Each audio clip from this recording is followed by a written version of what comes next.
ဂျပန်မှာကိုဝန်ရှိပြီလို့ထင်ရင်ဘာလုပ်ရမလဲမင်္ဂလာပါမေမေတို့ရေ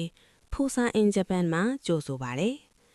ဂျပန်မှာနေရင်ကိုဝန်ရှိမိပြီလို့ထင်ရတဲ့အခါဝမ်းသာရမလို့စိုးရင်ရမလို့ထင်နေပါသလားဒီနေ့ဗီဒီယိုလေးမှာတော့ကိုဝန်ရှိပြီဆိုတာနဲ့ပထမဆုံးဘာတွေလုပ်ရမလဲဆိုတာကိုအစစ်အစစ်ရှင်းပြပေးသွားမှာဖြစ်ပါတယ်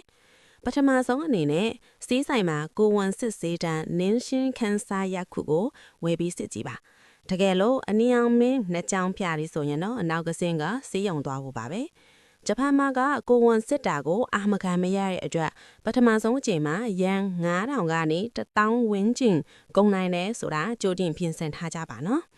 ဒုတိယအဆင့်ကတော့စမ်းဖူချင်းကလို့ခေါ်တဲ့သားဖွားမီးရစေးရုံကိုရှာရမှာပါအိမ်နဲ့နီးတဲ့စေးရုံကိုရွေးချယ်တာအကောင်းဆုံးပါပဲ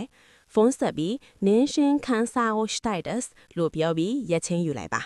ဂျပန်မှာကနာမည်ကြီးတဲ့စေးရုံတွေကလူဖိညံကြလို့ကလေးမွေးဖို့နေရဘုံပင်ယူရခုကိုစောစောဦးထားဖို့အရင်အရေးကြီးပါတယ်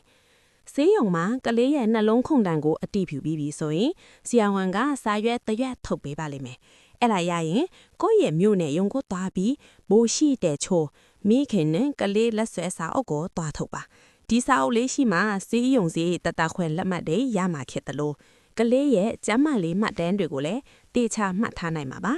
မြန်မာဘာသာပြန်ရှိမရှိလဲမေးကြည့်ဖို့မမေ့နဲ့နော်ဂျပန်မှာတယောက်ထဲမွေးရမှာမို့မစိုးရင်ပါနဲ့အခုအညီပေးမဲ့သူတွေအများကြီးရှိပါတယ်နောက်ထပ်သိချင်တာတွေရှိရင်လည်း comment မှာမေးဟဲ့နိုင်